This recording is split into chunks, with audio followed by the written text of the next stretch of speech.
You're listening to the Clean Comedy Podcast with your host, James Creviston.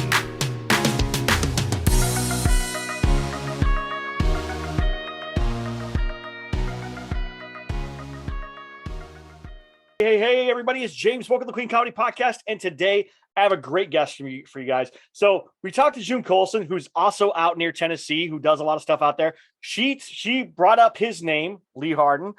He is here. He's awesome. He's from Tennessee. He's worked with Nate Bargatze. He's worked with Henry Cho, who I love a lot. Ryan Hamilton, again, another one I love. Like, those are three that I love. My wife has made me go see Nate Bargatze with her and then said to me, he's my favorite comedian. That kind of hurt my feelings a little bit. But he is a DryBar comedian. He performs on, I think he's the warm-up comic for Huckabee, but we'll ask about that. Please welcome the very funny, the very talented Lee Hardin. Welcome, Lee. Dude, hey, thanks, James. How's it going? Good, man. Good. I love that you have a Seinfeld shirt on. I love that you have Seinfeld stuff. It makes my life. Cool. Yeah, that's a pretty big coincidence. I didn't mean for it to line up. The poster, the picture right here, the memorabilia, the shirt. I really didn't mean to mark out for Seinfeld all like in the rules of three here, but I'm happy to do it. Yeah, that's awesome that you are a big Seinfeld fan. I love that. Makes me happy, man. It's the only way I can sleep on the road. There's usually one channel somewhere, wherever you're at, that has Seinfeld on, like, a lot of the time, almost 24 hours. So I'll turn that on, and then that'll help me go to sleep. Because I'm used to, like, my wife being in the house, like kids being in the house or whatever. So on the road, there's none of that other noise. So if I play Seinfeld, I've watched every single episode a million times. I'll fall asleep to Seinfeld. And then I'll wake up, like, randomly in the middle of another episode. I don't know exactly what's going on. Like, this episode. Super weird. Right. It's your family away from home is the Seinfeld. So yeah, that's awesome. I love that. So you're in Nashville, which is now becoming like a kind of a huge hub for comedy. Like, it's, I knew it as a kid as a place where country music or like blues and those kind of things would come out of. But now comedy is really growing in Nashville, especially clean comedy, Christian comedy, that kind of stuff is really growing out of there. And then I talked to June Colson, and she brought up your name, and I was like, oh, I know, I watched his DryBar, and so she said, oh, thank you. Okay. So she said nice things about you. You and I have the same philosophy of Taco Bell, by the way. So it's right when people are like, that's not real food. I'm like, it tastes like real food. It is like real food. Everything works for me, so I'm okay. I'm a big Mexican pizza fan. I don't know what your favorite thing is. Mexican pizza, so good. I mean, good old faithful meat and potatoes for me is the chicken quesadilla. So there you go. That's such a good one. I will say with DryBar and Taco Bell, I fair to say I think I'm the only comedian that speaks positively about Taco Bell. I think because I'm in a montage of other Taco Bell bits with DryBar, and I'm like, I'm the only one hyping this thing up. So that was what I took when I was first writing the joke. I'm like, all right, let's flip the other side of the apple here. Everyone goes to these go-to jokes for Taco Bell. Someone's buying it. So I know I'm buying it. I'm a fan. Yeah. Let's talk it up a little bit. So I think I got that idea from Pete Holmes. Pete Holmes is big on flipping the side of like, no, let's not go here. Let's take the positive spin to a bit. So that's so funny. I just watched Pete Holmes last night, the Nice Try the Devil one. So good. It's and where he does like the McDonald's thing. He's like, this is so McDonald's, and he's like, I'm loving it. So that's so good. His that album is phenomenal. Because he talks a little bit about how he tiptoes on the line of believing and then being like a Christian, not a Christian. The guy jumping off the Brooklyn Bridge and being saved by a seal. The otter, yeah. The otter. It was like, what if I really believe that? What if go and someone's dying? Otter's like, it's so good. Sorry to go on a tangent, but that's exactly like what we do as comedians. This is the thing, is a lot of people don't get to see how comedians bond. Like, we've never met, like, just so everyone knows, true. We've never met ever. This is our first time meeting, but there are things that we will connect about because comedians, this is our life. This is what we do. We watch other comedians. We enjoy comedy. Not only are we up on stage talking about stuff, we like to watch other people and enjoy what they have and gain knowledge from it and stuff. Absolutely. And you've been doing, like, I know one of your videos was like 6 years old. How long have you been doing stand up? Like, I've been doing it since I started in 2016, kind of the end of 2016. okay, I started a few, maybe 3 years before that. Do you like? I mean, there's comedians I'll watch and stuff. I don't watch as much as I used to, and I definitely don't laugh as much as I used to. Do you do that too? Do you deal with that? I watch a considerable amount of like I think I probably watch a lot of the same specials over and over again.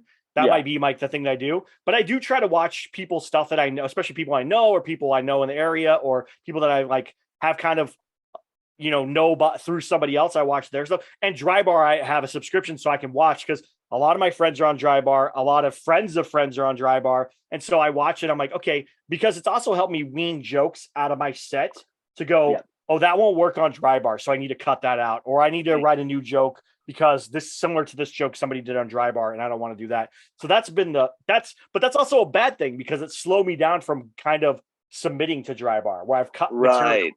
Yeah. Yep. Did you have that problem? It's funny you say that. I'm actually going to be in Utah next week. I'm doing a second DryBar. Yeah. So, and I've been fine up until this week where I'm like, well, my stuff's still clean.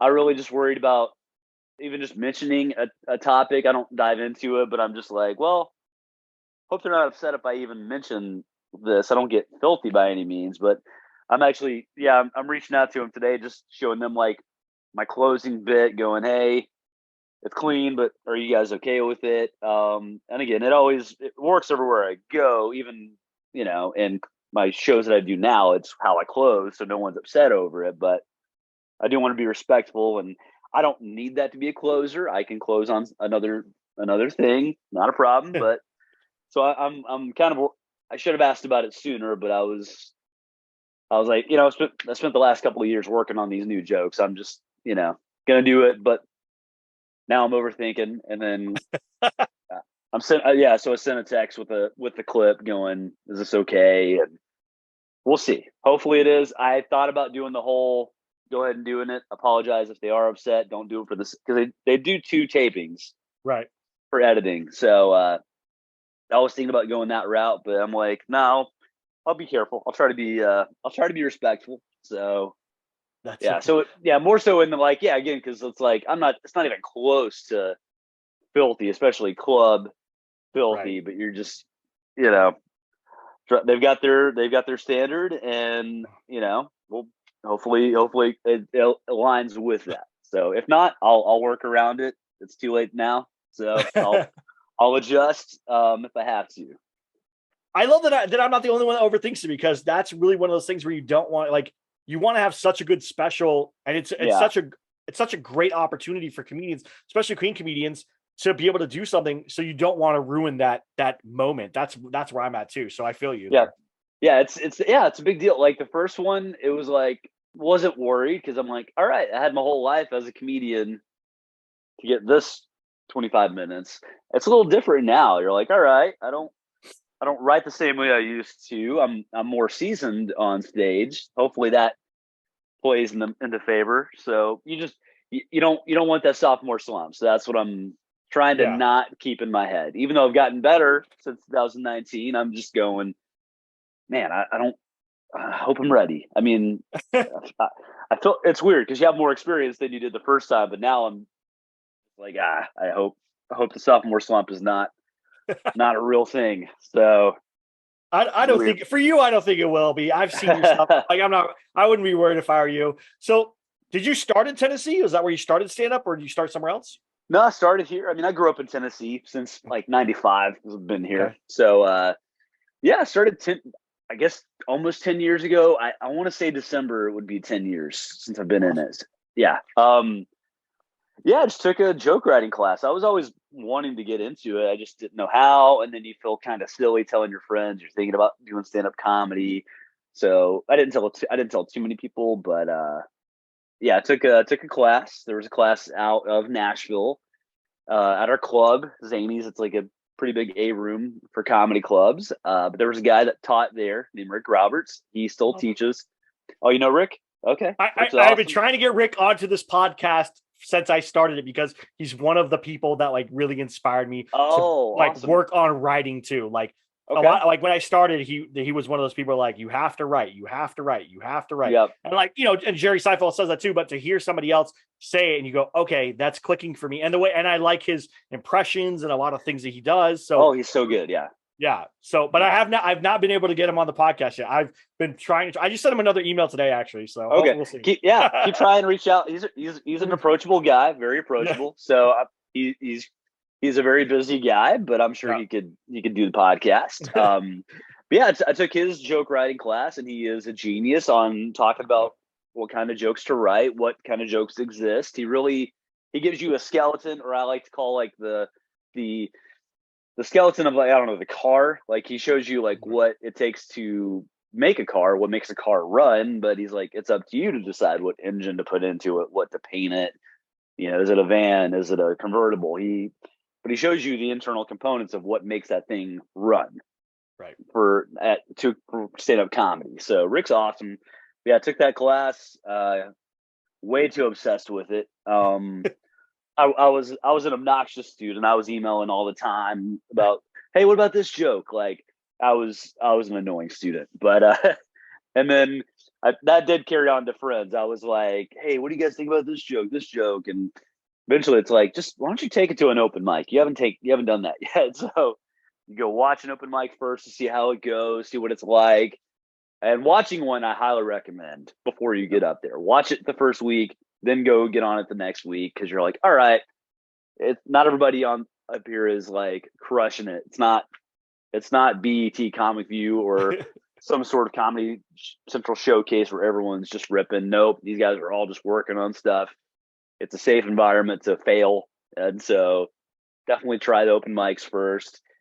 But that's where it started. But I got pretty impatient, so I tried to hit the road really early because I wanted to try those open mic jokes in front of real crowds. And it depends on who you ask. I probably hit the road way too soon. But I wanted to fail in those environments. I wanted to try it that way and pay my dues that way. Driving to Kansas for $200, to perform at some girl's birthday party that they didn't know they were getting a comedian, those kind of gigs. So those are LA comedians, like what they would kill for those kind of gigs, because it's fighting tooth and nail out here for stage time or shows or whatever. So if someone offered me $200 to go to drive to Bakersfield or Vegas and do I would go. Yeah, let's go. I'll do it. You know what I'm saying? So let's do it. Yeah. So it's still like that now, because I know a lot of people have left LA. Right. So it doesn't really phase it that much. It sounds like it's still as competitive. Yeah, because then what happened was, okay, even though everyone left and kind of went to Austin, or that group of people went to Austin, there was a large amount of people that have been doing stand-up via Zoom that then came out and started open mic. So at the lower level right now, there's a massive amount of people, like the open mic level, first, second year kind of comedians. They're there. The mid guys like me, who are middle level, not ready to be features. We're not ready to be headliners yet. We're the features. We're emceeing, hosting shows, running shows. That level is smaller. That's a smaller group of guys, but we're competing for a lot of stage time where a lot of clubs are, I don't want to say bringer, but are saying like, you're the new people. If you bring people, you can do so. So now there's 10 or 15 of those people on the show, and your spot's more likely to get cut because, right, you're not doing the bringer thing anymore. You're not bringing. I mean, yeah, you're promoting, you're doing that stuff, but you're not doing that same thing. And if you're doing it in town, there's no reason to call your people out all the time when you're in town. When you're on the road and you're going to other places, then you call out your fans, people who are following you, to come out to your shows, because that's what's going to help book it. So it's a weird thing. Yeah. It is the whole bringer show thing. It's like, well, I'm newer, but you want me to bring fans or people. I don't have that. I'm here to work on that, but you need me to have a fan base, even though I've just started. They do that because they can, Yeah. They we can replace you in 5 minutes. So that's exactly right. And like, I have a friend of mine, Adam Yenser, who's done DryBar, who's been on Ellen, who is a great writer, great comedian or whatever. Like, I went to a show the other night of his, and they were like, who are you here to see? And they were like, mark how many people came to see each comedian or whatever. And I was like, yep, that's messed up. This dude is like, he has like an Emmy and stuff. Like, what are you talking about? This guy has to still count how many people is coming to see him. That's messed up. Yeah, I don't know when that stops, when you can just walk in. Like, I guess Theo Vaughn could walk in and we're Right. all good. He's like, oh, hey, you're fine. Just come on in. Yeah. Yeah, it's weird what the creds will do, because I don't remember the guy's name, but there was a guy who had a record for being on the Tonight Show more than anybody. I think it was the same comedian that was in Caddyshack 2 or something like that. There was, yeah, I forgot the name of the comedian, but he was on Carson more than anybody else, and no one remembers him. It's like Wow.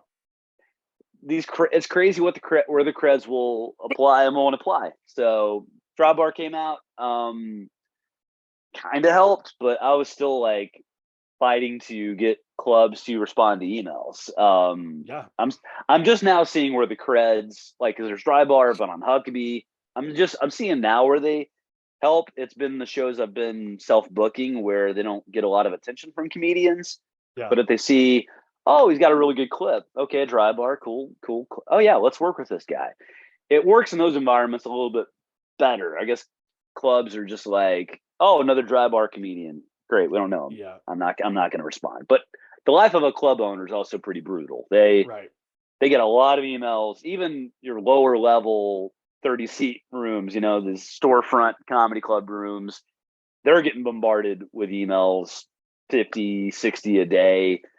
So I get that part of it. It's, yeah, it's either get famous on your own and worry about the rest later. Seems to be the model. So That that's what it is. So the Huckabee thing, sorry. The Huckabee you're thing, fine. you are the warm-up comic most of the time, right? Is that right? I wish. They have. Well, Jude said uh, that they had like a stand-up person who does it most of the time, and then when they're not available, other comedians come and do it.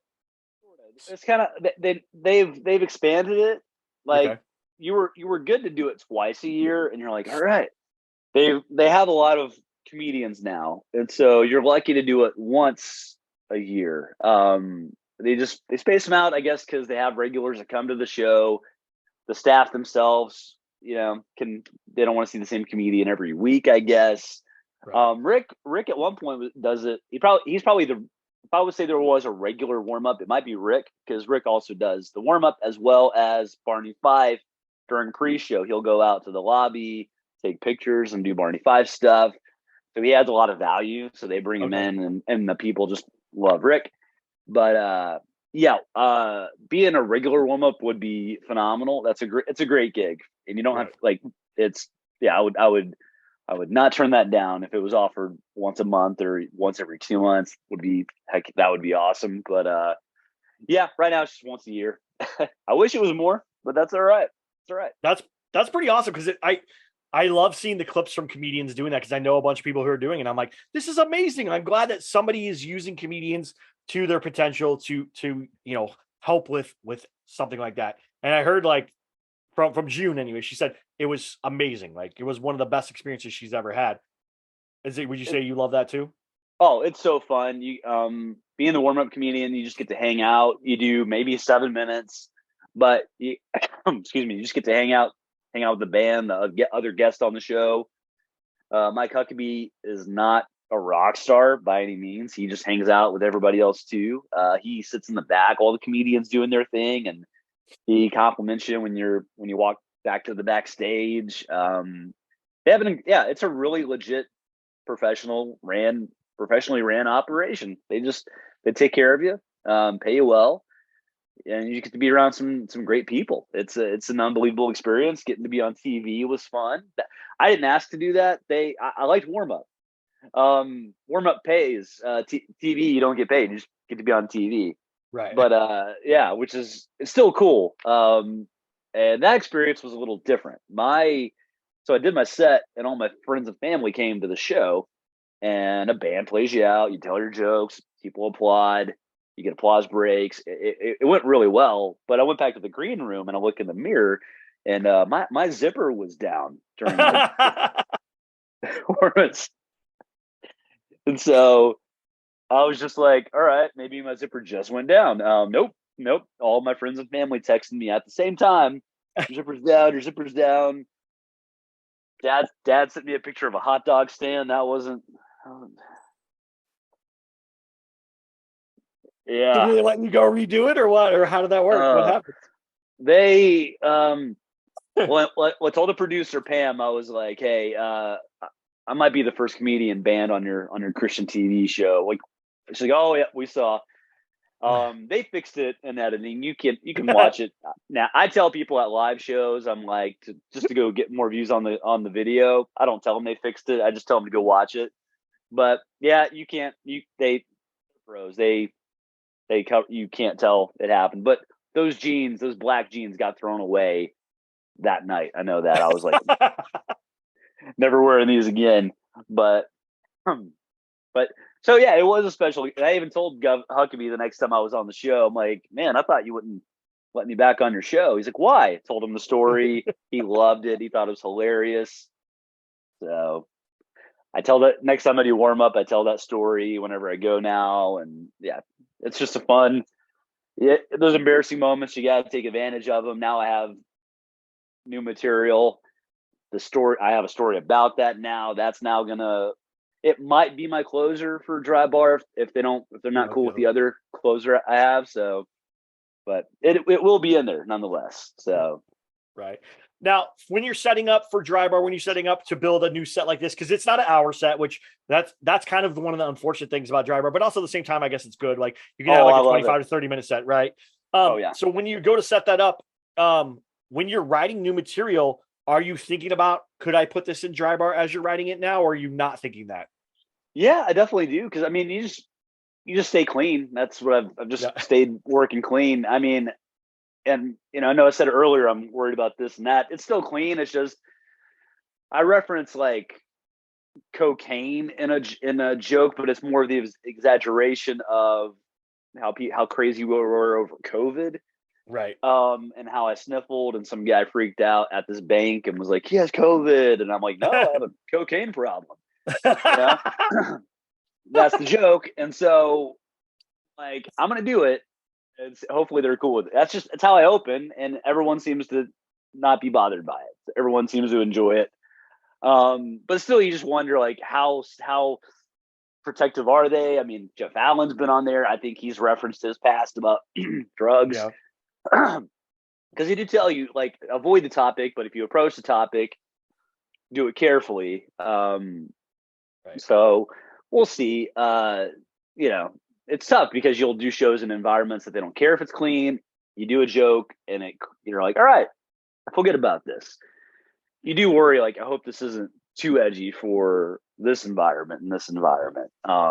So no, I don't swear. I don't make any sexual innuendo references really. So, yeah, so I definitely think like what could go on the next taping if they let me do one. Hoping they let you do one anyway.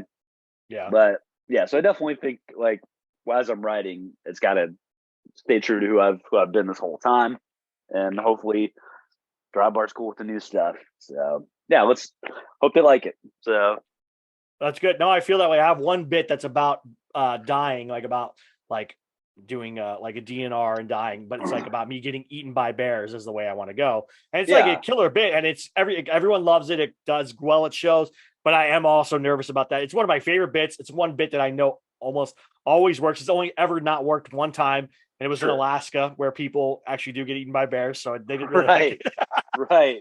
I didn't really love that bit there, but the rest of it normally works fine. So I don't have to worry about it. But that's my only bit where I'm like, oh man, I love this bit. Everyone knows this bit. This bit is like amazing to me. It's like one of my favorite things. Sure. And I usually can close out a show pretty well with that bit.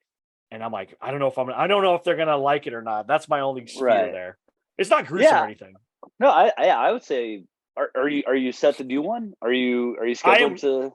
So I was told that the new way that you have to do it is you have to record your sets. Like if you haven't done it before, you have to record a set. You send it to them. They say yay or nay, and then you get scheduled a date. So for you, I don't think they have to review your material, but for new people that are coming on, because I heard that there's been issues with that before. So now I have to submit a whole set. But in LA, trying to get that 25-minute set recorded so I can send the whole 25 is the hard part too. So it's like this game of trying to get it done. That is it's that in New York, your stage time, even when you get on, is Yeah. so small. Like Comedy Cellar in New York. I mean, you get all these big names like Dave Attell and Joe List and Mark Norman. These guys are doing maybe 5 to 7, 10 if Yeah. you're lucky. 10 minutes if they're lucky. Yeah. Yeah, and these are big names, and you're like, where do you develop the time? Like, and then good luck on the open mics in New York, because I did that for a month. I went out there to see what it was like. It's open mics that you have to wait forever for them to start, bucket spots, and they're not random. If they don't know you, you're going last. It's not random at all. So you're just going, man, where do you? It gets done. These guys develop their time. I mean, they do these Comedy Central specials, Big J Okerson and Thompson Gura, all these guys, Nate Bargatze, they've got the time, and you're just like, it blows me away. Like where do you get it when you're only allowed this much? So I heard that a lot of them though will work new jokes into jokes that they know work as they go, as like they're on the road. So they're going to work new material in that hour. They're going to work in 3 or 4 jokes if they can, and stuff that they know already works that they've been running at the Cellar or whatever. And then they just keep doing that over and over and over again during the whole tour. Then they go, and that's like at clubs, and then they go and do like the big arena stuff or the bigger stadiums or whatever, and then they go and record the special. So they've had like 2 years of touring, building that set, and then come back and be able to do it. 2 to 3 years usually, something like that is what I heard. Okay, that makes sense. Yeah. If you're on the road, you got, I guess that if you're able to get on the road, you got those fans, and they're gonna probably give you some grace, maybe, I guess, if they know you. I wish I knew how it worked. This honestly, where I got my stage time, it was from hitting the road really early. Like, hey, this HVAC company wants to hire you for $400. Do you have an hour? Sure do. Not really. I'm like, it's an HVAC company in Indiana. They're not going to remember me after this. Yep. Like, I was like, that's a lot of money to me at the time. I'm like, yeah, I'm going to drive up there and throw every joke I've ever written at them. So that's how I had to develop. Everyone's process is so different. Bob Smiley didn't do open mics. He won some sort of comedy contest in college, then got called by a guy who happened to be in that crowd.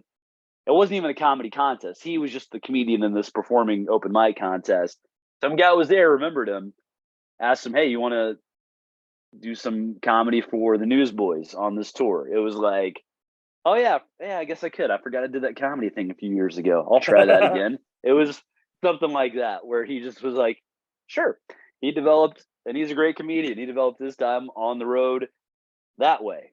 So it's, Sinbad's process. Are you familiar with NACA, the whole college thing?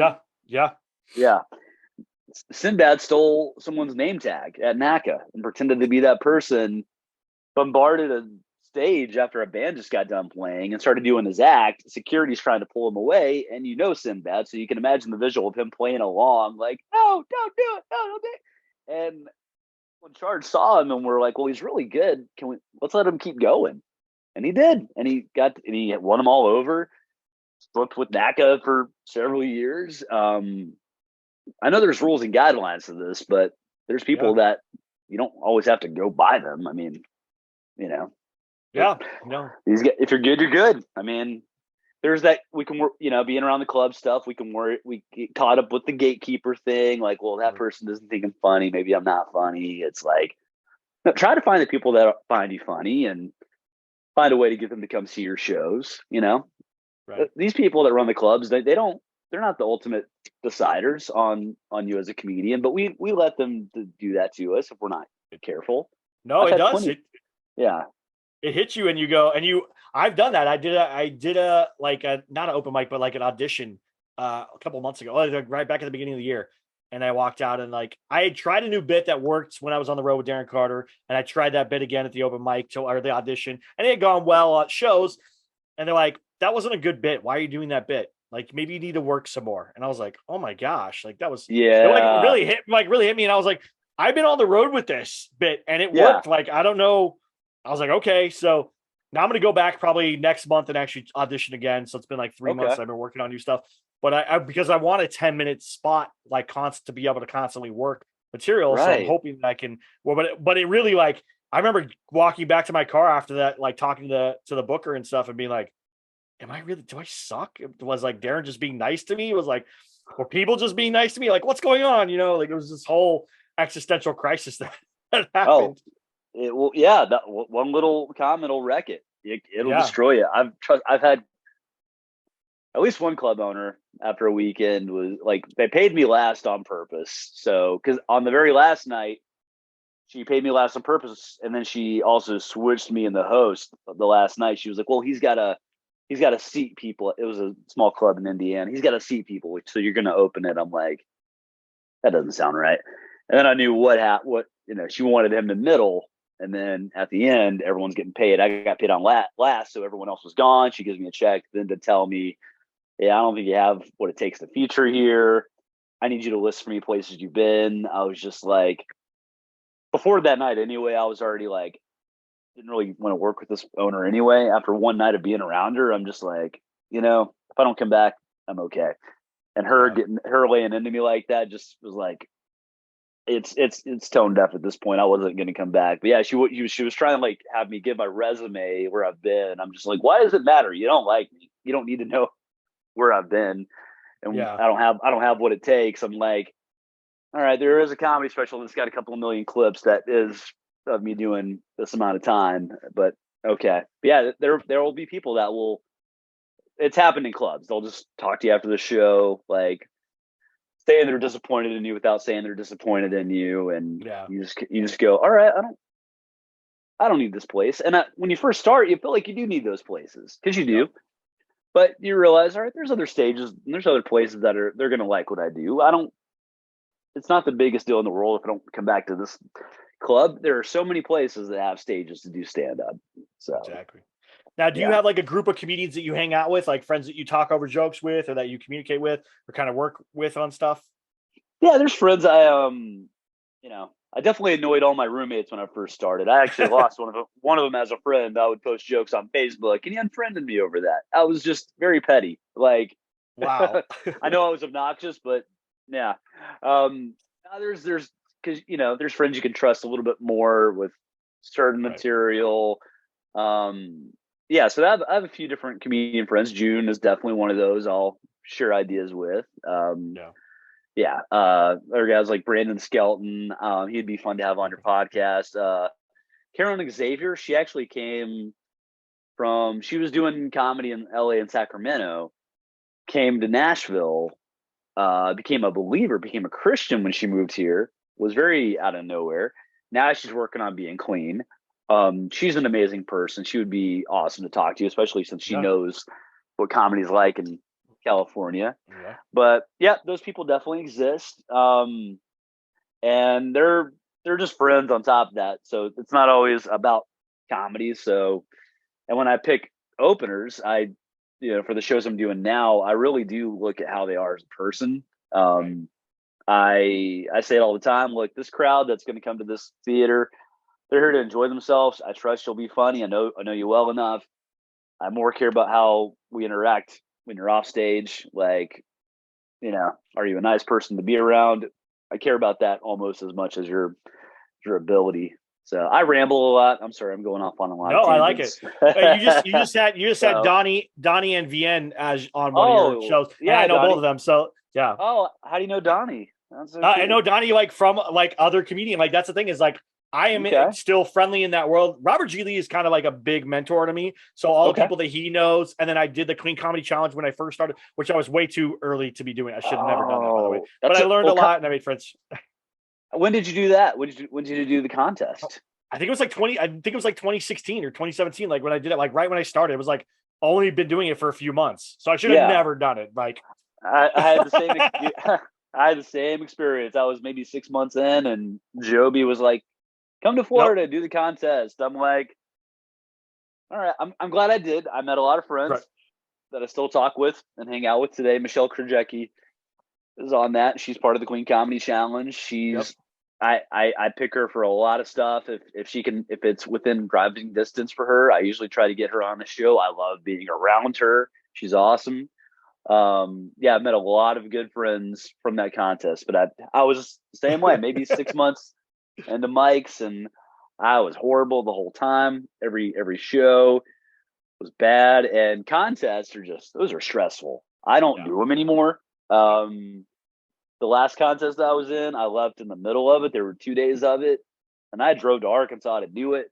Wow. And the first night I was getting work on the road, and I was feeling good about my shows. I do this set at the contest, and it kind of gets a meh reaction, and you're just like, all right, I hate these. I'm out. I just got my stuff. I left, and I guess the club didn't like that I left in the middle of the contest. But I'm like, I don't know. I paid the money. I don't know. I didn't ask for a refund. I just left. I was like, this is already hard enough. Adding a contest just adds to the stress. It takes any chance of fun away from me. Like, because when you're in the contest, you're like, well, I should have won. I obeyed these rules. This guy didn't obey the rules, but he advanced. You just analyze the mess out of it, and comedy's already hard. It already feels like a contest anyway, without like a contest being officially in the title. So yeah, and you lose, you got to go back to home. Like, I didn't win, and you got to tell that story. Like. I like the Clean Comedy Challenge because I felt like even though it was a contest, it was still an experience of like getting to meet other comedians, getting knowledge, and they're also getting to showcase the knowledge. And there was feedback. Like we got to sit down and get feedback on each of our sets. And that's how Robert G. Lee kind of became my mentor. Is like, he was like, you obviously have something here. You've just got to refine it. I'm like, thank you. Like, how do I find it? So I took more classes with him. I meet with him, every other week or whatever in the little group and stuff, and work on material. And it's one of those things where like, I only really did it so I could get the class part of it. I didn't really even want to do the competition because I was like, I don't know anything. Like I only have like 8 jokes. You know what I'm saying? Like I'm not 5-10 minutes max. Right. And that's stretching it.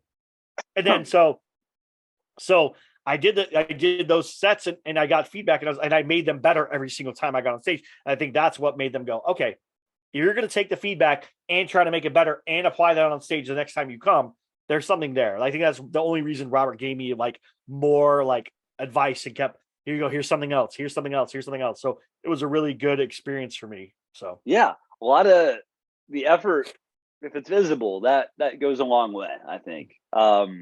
Being obsessed with it, and that, because you got to get this. You probably get this at shows where people are like, I don't know how you can do that. I don't know how you can get up there and do it. I'm like, no, you can't. It's just you don't want to. You're saying that because you don't want to do stand up. If you really are obsessed with it, you will be obsessed with it. You will go, how do I get on stage? All right, that was terrible. How do I make it better?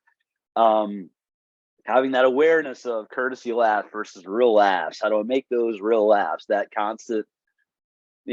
It's an unhealthy obsession, but it's part of the work ethic that's gotta be there. So putting in that effort is huge. Like that does go a long way. If you're obsessed enough with anything, you will find a way to improve on it.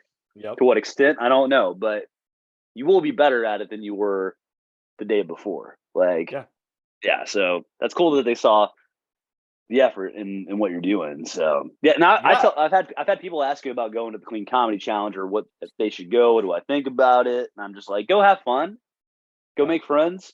Don't worry about the contest. Do your little couple of minutes. Don't be like, well, I should have.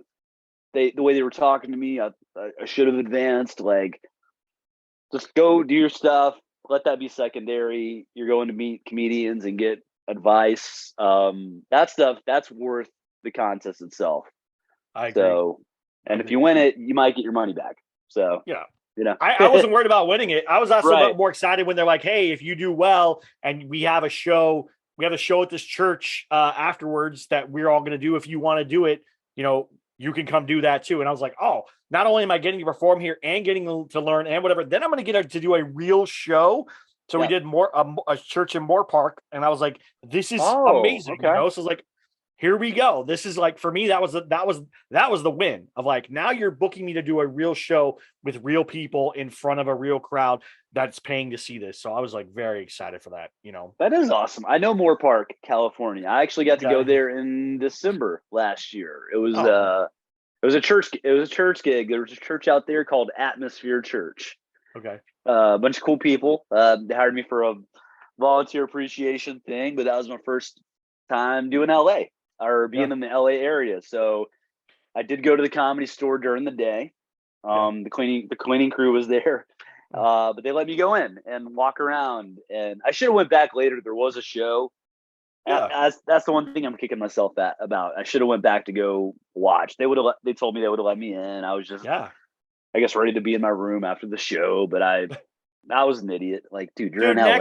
Next time, hit me up. I will drive you out to LA, like to the Comedy Store. We'll go out to clubs. We'll do whatever you want to do, man. Cool. I live like right next to Moore Park, so it's not that far. That's from awesome. Yeah, it was gorgeous, and I like Sunset Strip. I'm like, all right, all the '80s hair metal bands that wrote about that. I'm getting this is the road. Okay, Wiener Schnitzel. Didn't have any schnitzel, but it's okay. Should have went to Carney's. Carney's is it's like in a little train and stuff. They have like the best burgers and hot dogs right down the street from the Comedy Store. So just walk up the block. Okay. Amazing. I didn't know that. Okay. All right. It was definitely surreal going in the Comedy Store though. I went there just kind of felt like just a museum. You're like, wow, like all these names that are just stars behind the names. And I was surprised to see Michael Keaton's name because I knew he did stand up. Yeah. But he didn't really, he thrived as an actor. So it's just funny that they had his name on there as well. But yeah, I enjoyed it. That was cool to be around. It's awesome to go at night because if you're a comedian, right, you're gonna know probably one or two people there, like maybe just by association. And then those people you're gonna hang out with, and then you're gonna get to meet other people. Like I got to meet Tom Papa there, and he like talked to me on the patio for like 15 minutes and gave me comedy advice. That's like so cool. Ran into all kinds of people there, and it's just like and then when they know you're a comedian, then they're like, "Hey, man, what's going on?" So it becomes this different feeling. Yeah. I'm like, man, this is so cool because it's a secret club. It's like a secret place where, like, when you're a comedian and other comedians will vouch for you. Oh yeah, he's a comedian too, or they're a comedian too. Then it's like this cool group that you get to hang out with. So it seems to be how you get into places like Comedy Cellar in New York. Like, oh, he's a comedian, he's cool. Yeah. It's funny how those bigger names like a Tom Papa treat you like you're the most important person in the room. Yeah. The guys that are working their way up, it's not always the case that way. It's weird. Excuse me, sorry. No worries. I was in Cocoa Beach yesterday morning, coming back to Tennessee. The weather drastically different, and so it's picking me off. Yeah. So, New York. There was like a guy that was hosting a showcase in one of the bigger rooms or bigger clubs, and I saw him at the Cellar. And afterwards, I tried to say hey to him. I don't remember his name. I just know he was the host, and I was like, "Hey, I saw you at the Gotham the other night." He just kind of sort of nodded and kept about his business. I'm like, all right, dude, cool. And then at the same time, Dave Attell was at the Comedy Cellar. I went to see him after the show. I thought the crowd was lame. I went to go see him, and I was like, hey, Dave, like, I thought you were awesome. That crowd sucked. And he's like, nah, they were fine. Then he started going, who are you? What's your name? Oh, you're from Nashville? Oh, because he thought he recognized me at first. He's like, I know you. I was like, dude, there's no way on earth you would know who I am. Like, DryBar wasn't even out yet. I appreciate that though. But he treated you like you were the most important person in the room. He's like, oh, Nashville, yeah, Lucy, Zany. He's like, I'll be coming back there soon. And he was just beyond approachable. It was so cool. It's just funny how guys get to that level. Super cool with everybody. I experienced that in Nashville as well when I first started. Some of the open mic comics were just kind of like, man, whatever. But there was a legit comic at Zany's. I went to go see him. And after the show, I was complimenting one of his bits. And then he started asking me about my journey in comedy. And that dude's still a friend today. His name's Mike James. He has a Dry Bar out. It's phenomenal. Mike James. I also know Mike James. So heads up. I got to differentiate. There's actually two different Mike James. Okay. Is it the white guy from Arizona? Yes. Okay. That's one Mike James. There's another one also on DryBar. He's significant. He's a 6'7" bald black guy. So, okay. Yeah. So there's two Mike Jameses out there. Wow. Yeah. I did not know that. Now I have learned something new today. Yeah. Both are funny. Mike James, the one I'm talking about, he actually opens for Godfrey quite a bit. Yeah. Mike James should be crazy famous. He's just a cool breeze on stage. You just want to hang out with him whenever you see him on stage. He has that, and that's a factor that's one of those it factors you want from a comedian. Like, oh, I want to hang out with that guy. He's got it. Jim Brewer's got it. You're just like, man, you would have so much fun being around this guy off stage. And Mike's that way too. Just a cool dude, can talk with anybody. Go watch Mike James' special. I know the other Mike James. I think he has one. I know Brian Kawatsu, his buddy, has one. But Mike James was the first. The natural Mike James was the first comedian to kind of treat me like I was one of the guys. You know. Yeah. It's funny how much of a small world it is because I said, and you're like, oh, wait, there's another one. How many people we know, like that little short separation, we were right there. So funny, man. Yeah, those guys are cool. Mike James, Brian Kawatsu. Those are all cool dudes because I think they're all part of a big writing group on Zoom. I assume that's where you kind of got to know them a little bit. I met them through another comedian that was in Arizona that was a friend with them. And then we became friends. And then like, it just like all that happened. It just, you start meeting people and because again, comedy's such a small world. Like we like to think that there are more comedians than there really are. There's really not as many of us as we think, or that people believe. So we have this small world of like, oh, I know this person that knows that person that knows this. And so you can just get those connections pretty fast without, being like 2 or 3 people away, maybe 6 if it's like a big person, So that's pretty awesome. Yeah, dude. The LA thing, how long, like, cause you're from Texas, right? Yeah. I grew up in Texas. I moved out. I went to the Navy, served in San Diego, moved back to Vegas, did MMA and, oh my gosh. Yeah. I did stuff like that. And I worked with MMA fighters for a couple of years. And then around my 35th birthday, my wife was like, hey, you're going to turn 35. What is something you've always wanted to do that you've never got to do? And I was like, I'd like to try stand up. And so that's how that started.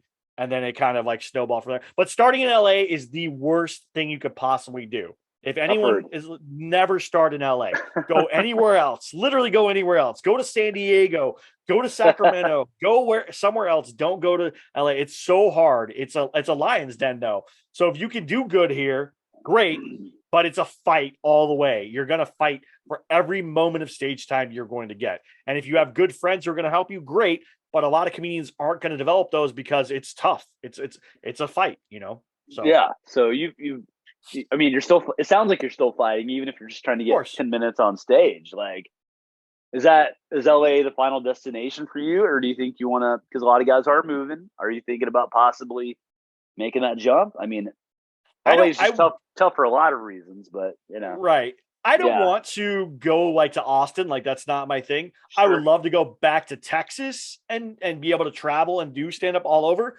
I don't know. Like my wife is from here, so it's a weird kind of thing where we're here.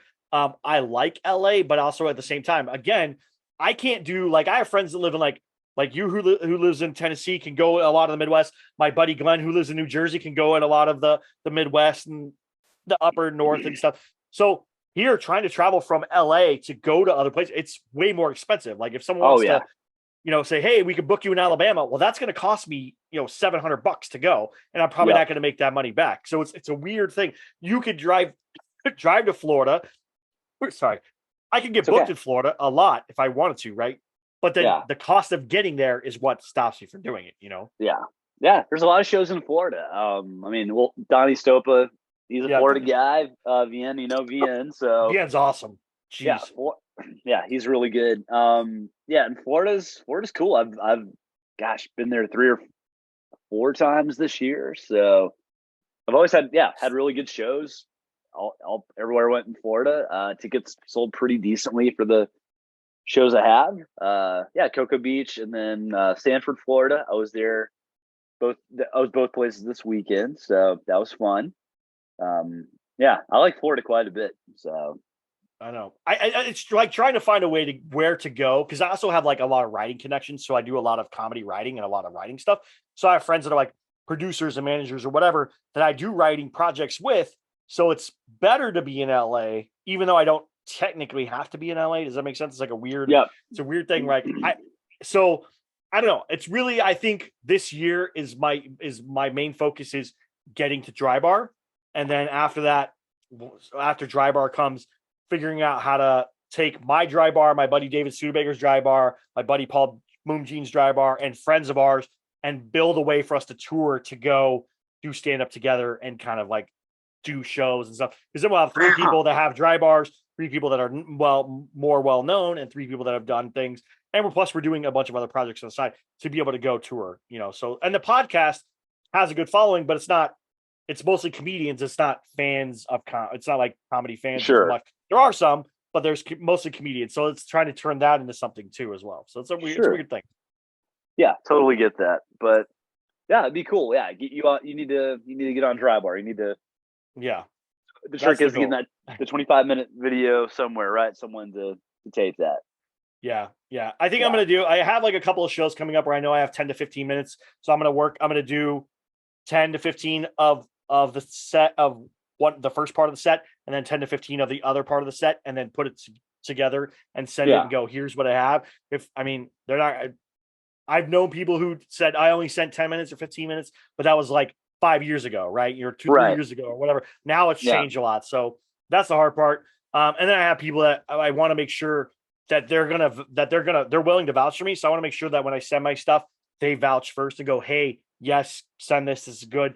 Or say no, because I had a clip that was a so-so clip. It was good. It was my good set, but the way it was shot and the sound wasn't great, but it was a good show. You could tell like everything was good. And my friend was like, as much as I love that, that's not going to fly. Like I can't vouch for that set. Like it's a good set, but you need a really good set to show. Like they have to watch a good set. So that's the hard part there. Yeah, it's a challenge. But you'll find. It sounds like you'll find a way. I will. It's my goal. So where can people find you? Where can they find more of your comedy? Where can they watch you and find out where you're on tour and stuff? All that kind of stuff. Sure. LeeHardinComedy.com is the website. It was Lee Hardin Comedy on Facebook. I had to restart the page, so now it's Comedian Lee Hardin. Yeah. They hacked the page, Lee Hardin Comedy. They grew the fan page to like 10,000 people in a day. So, wow. I'm just gonna let them have it. They're doing a better job at being me than me. So, but kidding aside, Comedian Lee Hardin on Facebook. That's where I'm the most active. But everywhere else, like Instagram, Lee Hardin Comedy. And the show dates are on there. I'm mostly booked till December. Congrats. Which is really cool. Doing these little theater shows that I've been wanting to do for a long time. It's finally happening, and we're selling tickets, and I'm making a semi living off of it. So it's pretty cool. So, but I am traveling all over the country. I'm supposed to be in Redlands, California at some point. Okay. Hopefully in December. Coos Bay, Oregon, Renton, Washington. So I'll be on the West Coast near Portland as well in October. So hey, if Redlands is confirmed, I'll let you know whenever that date gets confirmed, because I might need someone else to be on that show. Let me know, man. I'm down. If you're willing to do it, I'd love to have you. So. Dude, I'd love to come hang out with you. It's for a little further north of me, but I'll go, man. Anything to hang out with you, I'd do it. That's fine. Sweet. Okay. Good to know. I need to actually email that guy, but to make sure we've got a date finalized. But yeah, there's a little theater out there in Redlands. So that's awesome. LeeHardinComedy.com will be the place you can see all this. Perfect.